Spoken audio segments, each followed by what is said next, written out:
좋으신 하나님 나와 잘 영원히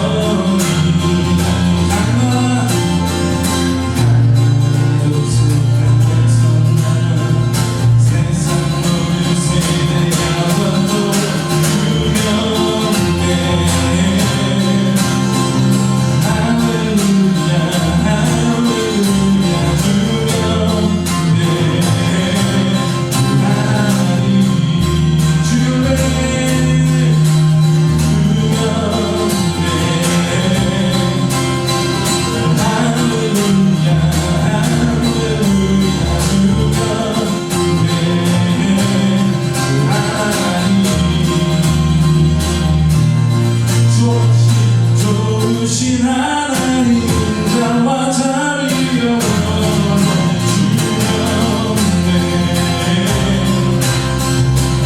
할렐루야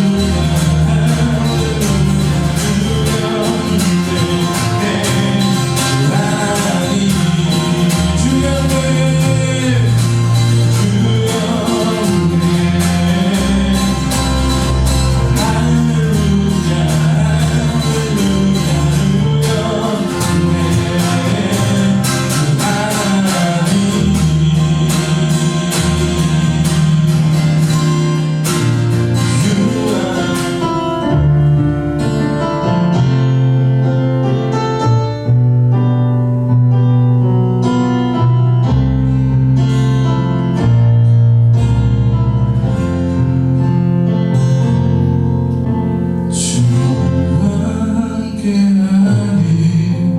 이 고요한 시간 주님의 보좌 앞에 내 마음을 쏟네. 모든 것 아시는 주님께 감출 것 없네. 내 맘과 정성하네. 사랑합니다.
함께 나눌 말씀은 마태복음 9장 9절에서 13절까지의 말씀입니다.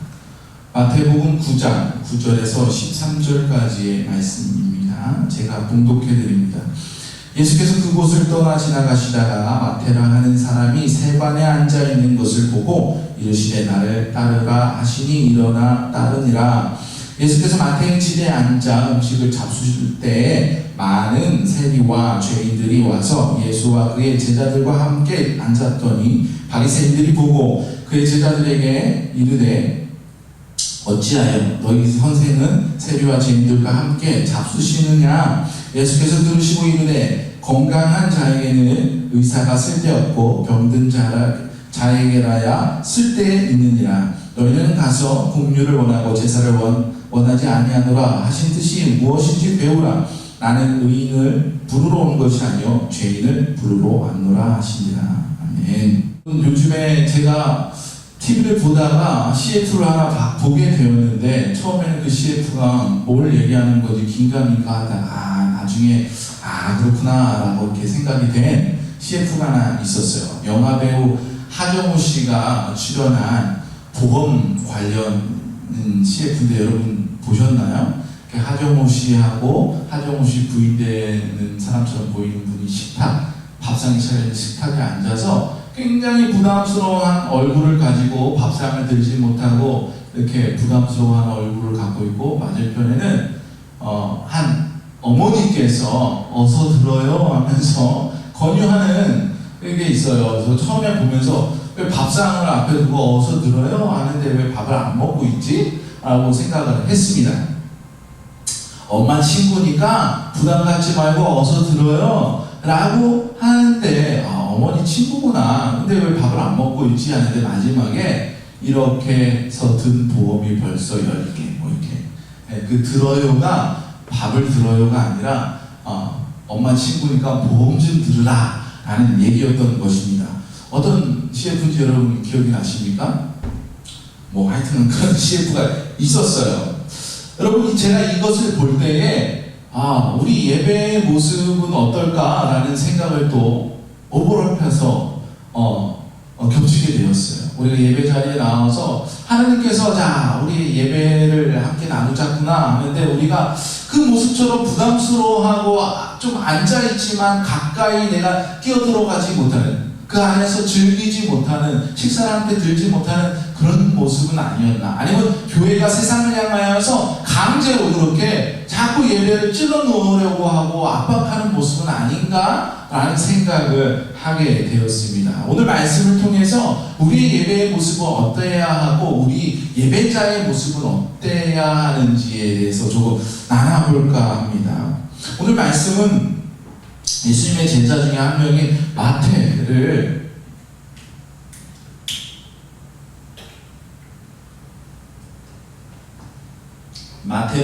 부르시는 그 장면입니다. 마태를 부르실 때 예수님께서 뭐라고 말씀하시죠? 나를 따르라 하시니 일어나 따르니라. 뭐 별게 없어요. 나를 따르면 연봉이 얼마에 뭐 이렇게 그 특전이 얼마고 휴가는 몇 퍼센트, 뭐 보너스 몇 퍼센트, 휴가 며칠, 뭐 이런 얘기가 없이 그냥 나를 따르라 하니까 마태가 그 자리에서 일어나서 따르니라. 다른 게 없어요. 우리가 생각해보면 다른 제자들을 부르실 때, 유명한 얘기죠. 막 베드로를 부를 때도 내가 너를 사람 낳는 어부가 되게 하니 날 따르라라고 하니까 베드로가 급을 정의하던 배를 그냥 다 내려놓고 예수님을 따르는 그 장면을 우리가 생각해 볼 수 있을 것입니다. 이렇게 예수님께서 따르라 했을 때 제자들은 그 자리에서 바로 일어나 나아갑니다. 근데 거기서 일어나 그냥 바로 따랐다라는 얘기에는 큰 의미가 하나 담겨 있는데, 그것이 무엇이냐면 이전의 삶을 그 자리에 내려놓고 나갔다라는 이야기가 함께 포함되어 있어요. 그렇다라는 것은 이전에는 내 삶을 의지하기 위해서 내가 하는 일이 있었고, 내가 나의 능력에 삶을 의지하여서 나아갔다면 이제는 내가 의지하는 게 바뀌었다라는 거예요. 내 삶을 내가 캐리하는 것이 아니라 이제는 하나님 앞에 내가 온전히 드려 하나님 나를 이끌도록 한다라는 거예요. 그렇기 때문에 그 자리에서 모든 것을 다 내려놓고 따라 나갔다라는 것이죠. 여기서 예배의 모습에서 첫 번째 그 모습을 발견할 수 있어요.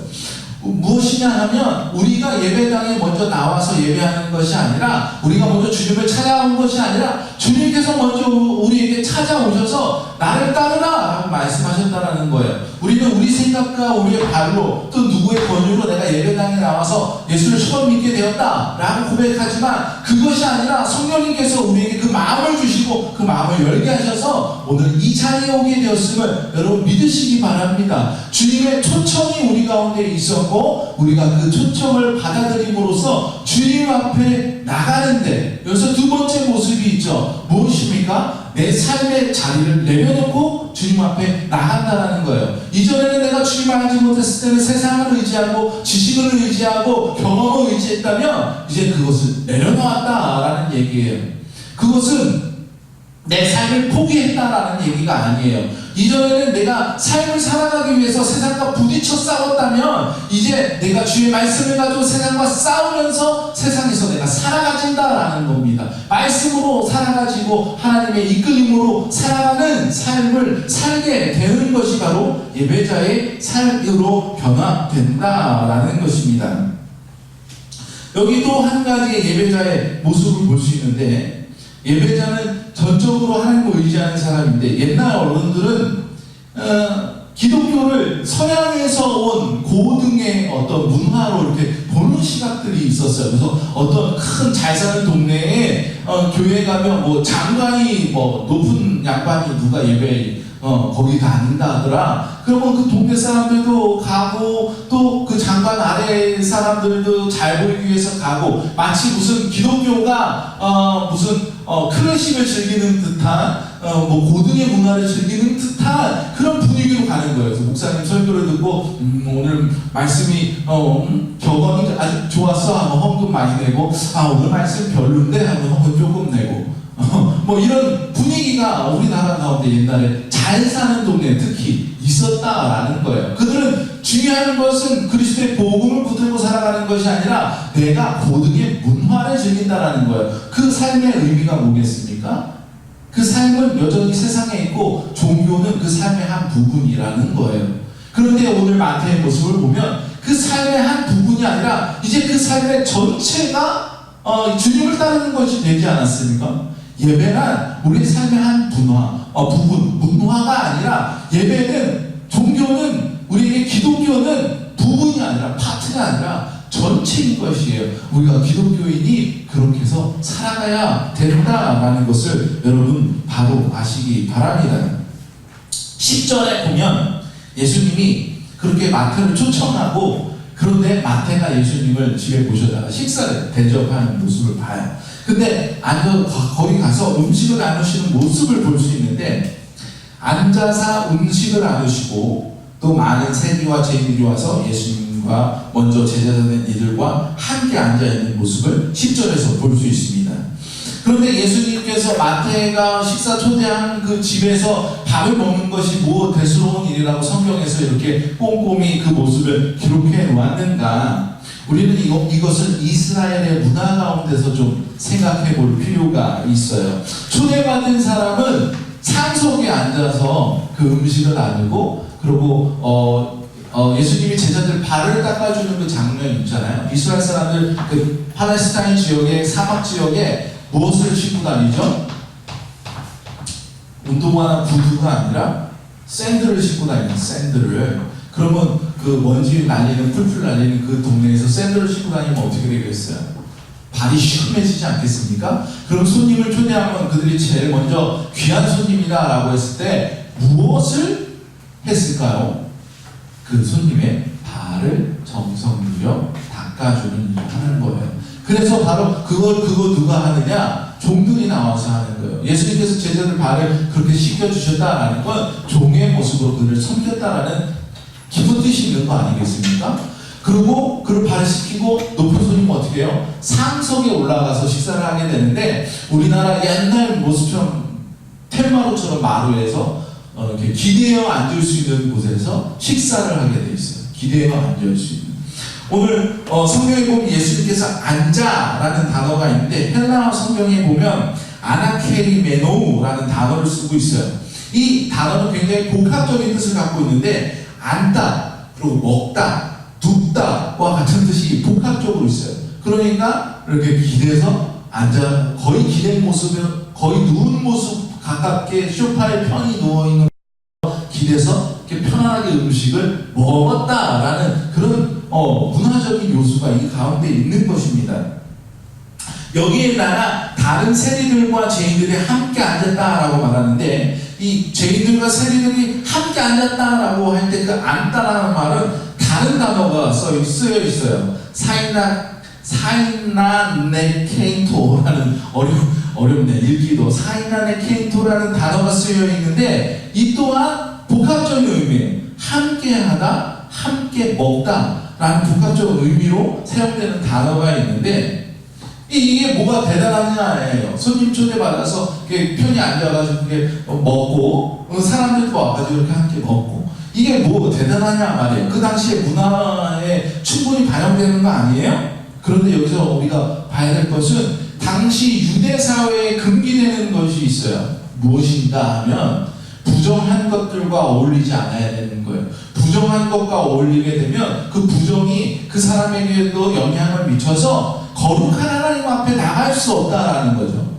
그래가지고 예수님이 죄인들과 함께하면 부정한 사람들과 함께함으로써 예수님이 하나님 앞에 나갈 수 없게 되는 거예요. 당시 문화로 봤을 때. 그러니까 당시 유대인들 사회에서 특히 예수님을 시기하고 질투하는 바리새인, 사두개인, 그리고 서기관, 그 유대인 지도자들이 봤을 때 이거 흠잡을 일이다라는 겁니다. 그리고 왜 세리들과 죄인들 함께 묶어서 얘기할까요? 세리는 당시에 세금을 걷는 사람, 컬렉터예요. 텍스 컬렉터인데 그 세금을 걷어서 어디에 내겠어요? 유대 사회에 내는 것이 아니라 로마 정부에, 당시 로마의 식민 지배를 받고 있던 사회니까. 그렇다라는 것은 민족을 배반하는 사람과 같은 거예요. 그러니까 이 세리들은 당연히 죄인과 같은 사람 아니겠어요? 그런데 예수님이 세리들과 다른 죄인들과, 여기 이 죄인들이라고 표현된 것도 세리와 같은 부류의 사람일 것이라고 사람들은 추측할 수 있어요. 왜냐하면 그냥 죄인들은 감옥에 있겠지. 함부로 몸을 드러내고 돌아다니지 못하겠지. 그런데 어떻게 죄인들이 돌아다니고 밥을 같이 먹느냐? 여기 나온 죄인들은 세리와 같이 민족의 어떤 습관을 배반했거나 아니면 당시 유대사회에서 용납하지 못한 어떤 일을 행해서 사람들이 넌 부정한 사람이야 라고 말하는 어떤 그룹들이 함께 이 자리에 함께 있었다라고 우리는 추측해 볼 수 있는 것입니다. 그런데 이러한 죄인들과 당시 하나님의 아들이라고 주장하는 그 예수님이 거룩하신 분이 함께 앉아 식사를 나누고 있다. 우리가 성찬식 할 때 보면 알겠지만 앞에 상석에 앉은 사람이 축사를 하고 떼어서 나누는 식의 음식을 이렇게 큰 접시에다가 나누는 식인데, 그럼 그 음식을 함께 섞어 먹게 되면 얼마나 부정하다 생각하겠어요. 죄인들과 함께하는. 그러니까 여기서 바리새인들이 이것을 가지고 지적하게 되는 거예요. 예수님께서 거기에서 편안히 앉아서 먹고 있다라는 것은 예수님께서 그들과 예수님 사이의 모든 경계를 풀어버리고 편안히 그들과 동행하고 있다는 사실을 우리는 주목해야 된다는 거예요. 예수님이 그 죄인들이네, 너는 우리와 함께 할 수 없는 사람이네, 좀 멀리 떨어져 앉을래? 가 아니라 나는 모든 경계를 풀어서 이것 봐, 나 편안히 앉아서 여기서 먹고 있잖아, 너희들도 나와 함께 먹을 수 있어 라고 예수님의 경계를 풀어버리는 거예요. 가끔씩 회사에서 사장님이 오늘 저녁 우리 사원들과 회식하겠습니다. 사원들이랑 끝까지 함께 그 자리에 앉아가지고 조언도 하시고 그러면 사원들이 좋아할까요? 대충 돈만 내주고 가면 사원들이 좋아하죠. 왜 그래요? 부담스럽잖아. 사장님이 정장 입고 앉아가지고 우리 식사합시다 앉아있으면 사장님 욕도 하고 싶고 회사 흉도 보고 싶은데 경직된 모습에서 밥을 먹고 체하고 그런 거 아니겠어요? 교수님께서 우리 학우들과 함께 좋은 시간 보내자 하고 끝까지 앉아서 밥 먹는 시간에서 1시간 동안 연설하고 이러면서 이러면 마음이 편하겠습니까? 근데 예수님은 그 자리에서 격식을 차리고 그들과 너 격을 두고 앉아있는 것이 아니라 나의 격을 다 내려놓고 경계를 풀고 그 자리에서 함께 앉아 계시다라는 거예요. 그러니까 다른 이들도 그 가운데서 함께 앉아 밥을 먹고 있는 건 아니겠습니까? 여기서 또 볼 수 있는 것, 주님께서 먼저 우리에게 손 내밀어 주셨다는 거예요. 경계를 푸시고 우리 가운데 오셨다는 거예요. 그럼 우리는 어떻게 해야 되느냐?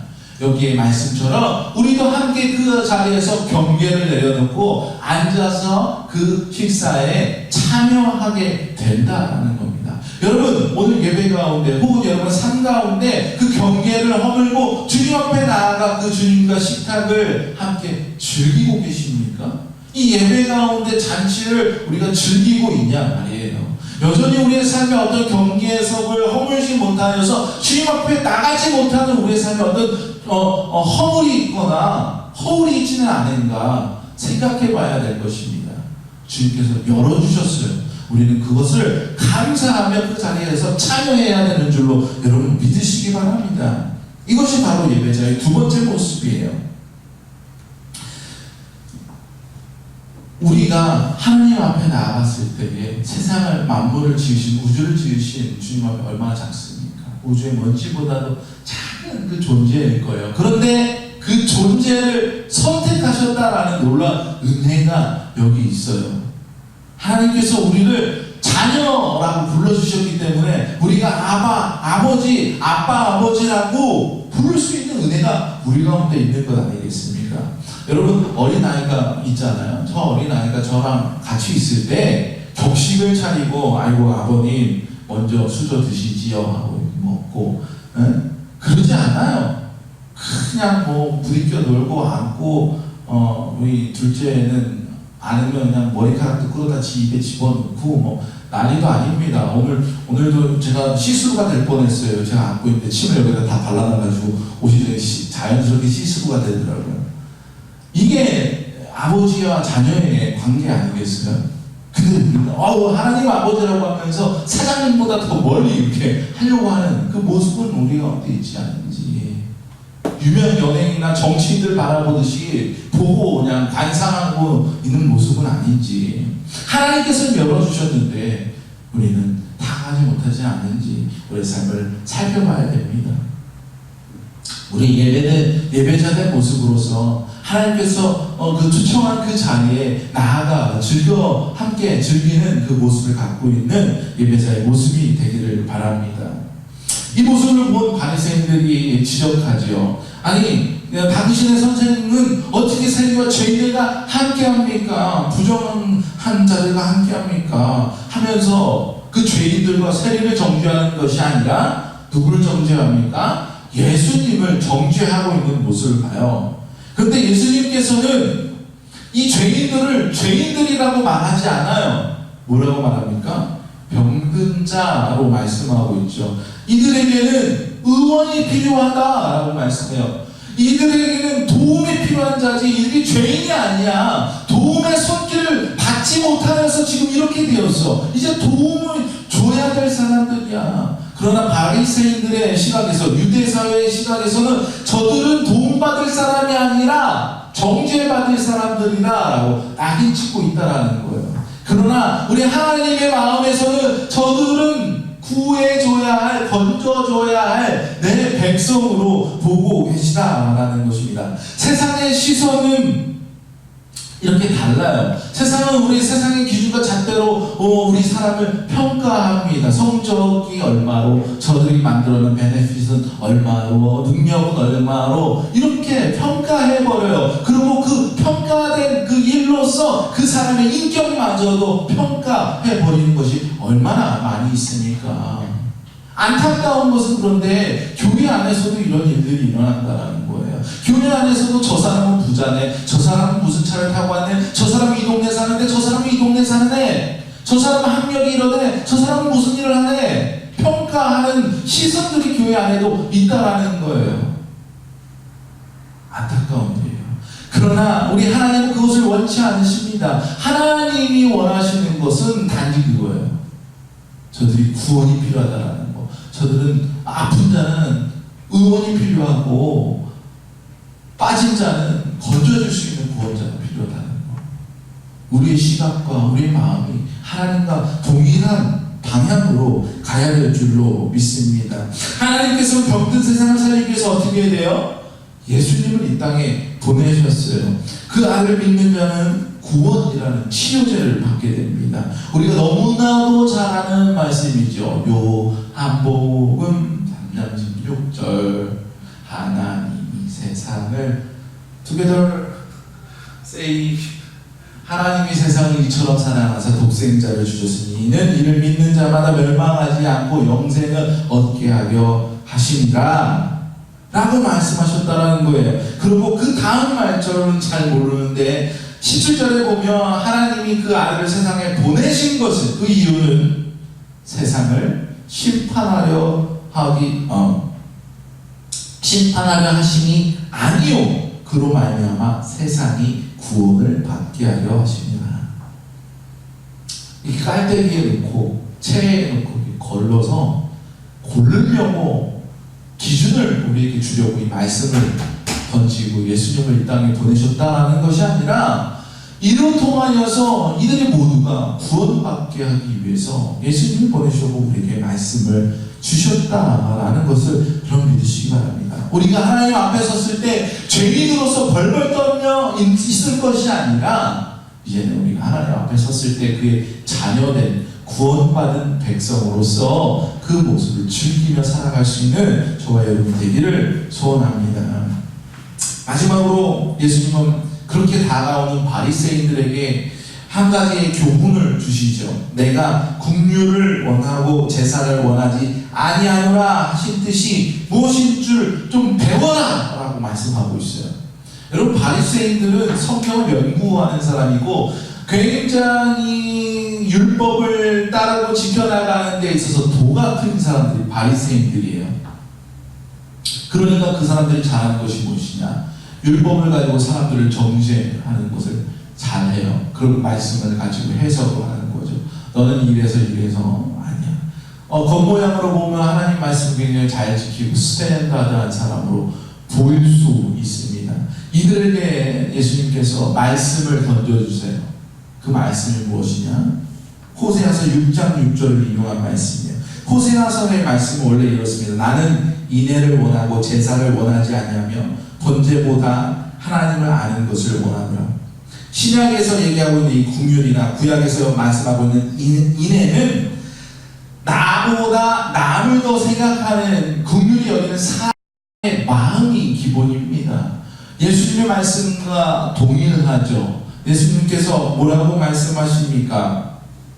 요한복음 13장 34절 새 계명을 너희에게 주더니 서로 사랑하라. 내가 너희를 사랑한 것 같이 너희도 서로 사랑하라. 믿음, 소망, 사랑 그 중에 제일은 뭐예요? 사랑. 성경에서 이야기하고 있는 최고의 가치는 무엇입니까? 사랑입니다.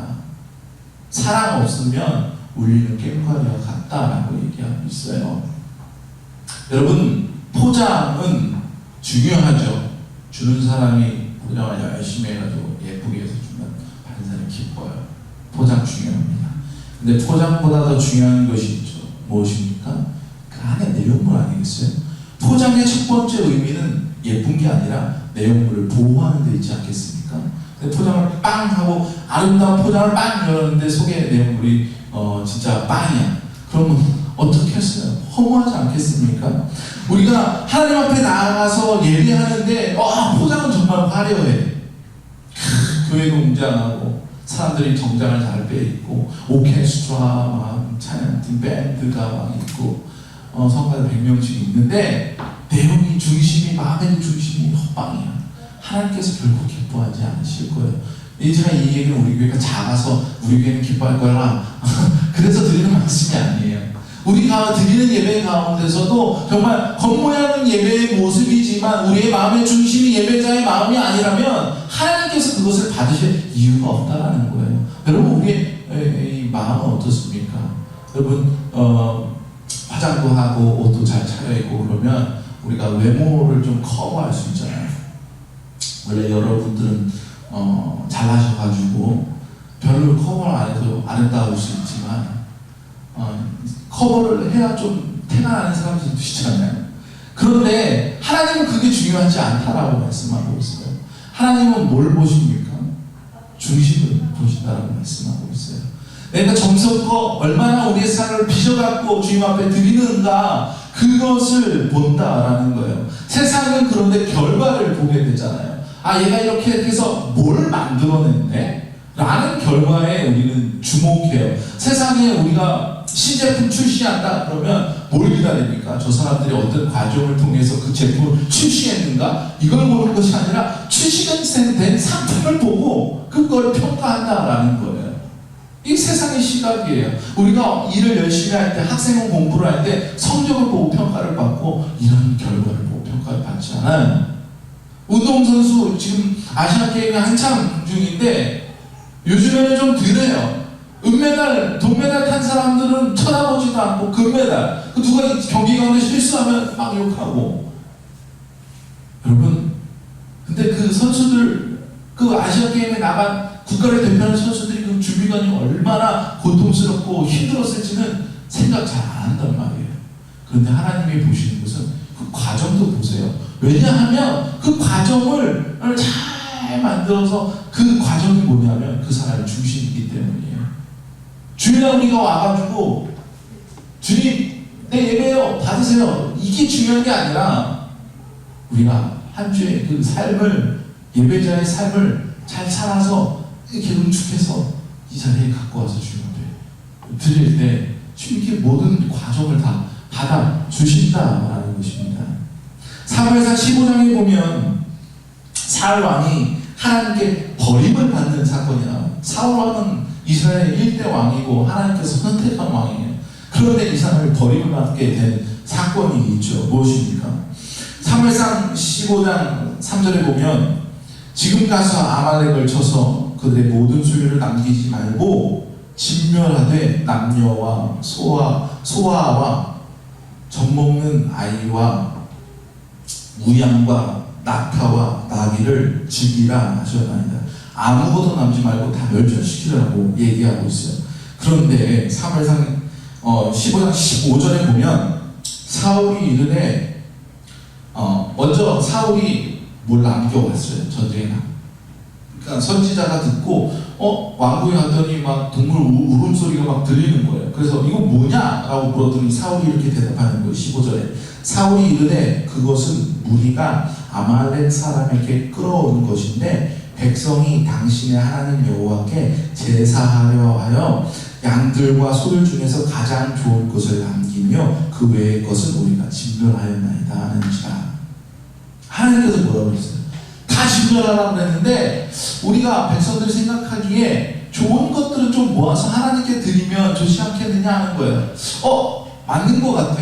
굉장히 하나님도 기뻐할 것 같은데 솔깃합니다. 그런데 여기서 하나님께서 뭐라고 말씀하십니까? 사무엘 선지자를 통해서 이렇게 말씀하세요. 22절에 사무엘이 이르시되 여호와께서 번제와 다른 제사를 그의 목소리를 청종하는 것을 좋아하시는 같이 좋아하시겠나이까? 순종이 제사보다 낫고 듣는 것이 순양의 기름보다. 너희가 그렇게 해서 갖고 온 것으로 하나님을 찬양하는 그 소리를 좋아하시겠냐라는 거예요. 하나님의 말씀을 거역하고 갖고 온 것을 가지고 예배하는 것을 좋아하겠냐는 거예요. 그거 제사 안 드려도 되니까 하나님의 말씀을 순종하라는 말이에요. 그 마음의 중심을 드리라라는 거죠. 이것이 바로 우리가 경계해야 할 바리새인들의 모습이고 율법으로 포장되는 모습이고 우리가 경계해야 할 교회의 모습이다라는 거예요. 그럴싸한 예배 순서를 가지고는 예배를 드릴 것이 아니라 그 안에 담겨있는 우리의 삶의 모습과 우리 예배의 중심을 하나님께 드려야 된다는 거예요. 하나님이 차려준 그 식탁에 앉아서 밥을 먹지 못하고 그냥 밥상에 앉아있는 노릇하는 것이 중요한 것이 아니다라는 거예요. 오늘 바리새인들은 스스로 의인이라고 지칭하죠. 그런데 말씀에서 뭐라고 말씀합니까? 나는 의인을 위해서 온 것이 아니라 죄인을 위해서 왔다라고 말씀하고 있어요. 그러니까 나는 죄인입니다 라고 고백하는 자의 하나님이다 라는 거예요. 여러분 우리는 다 죄인입니다. 하나님 앞에 죄인이에요. 의인일 수가 없다라는 겁니다. 죄인된 자를 찾아오셔서 의인으로 세워주시는 예수 그리스도를 의지하는 예배자가 될 때에 우리가 세상에서도 승리하는 자가 될 수 있습니다. 예배자가 세상에서 승리하는 거예요. 승리하고 예배하러 오는 것이 아니라 예배자가 세상에 나가서 승리함을 여러분 믿으시기 바랍니다. 주님께서 그 열어주신 식탁에 우리의 삶을 던질 수 있는 사람이 세상에서도 승리하는 하나님의 백성됨을 여러분 믿으시기 바랍니다. 오늘 예배하는 우리 성도님들 하나님의 거룩한 식탁에 우리의 기쁨으로 참여하며 우리의 삶을 주님 앞에 내려놓고 주님을 의지하여 우리가 세상에서 예배자로서 승리할 수 있는 저와 여러분 되기를 주님의 이름으로 축원드립니다. 기도하십니다.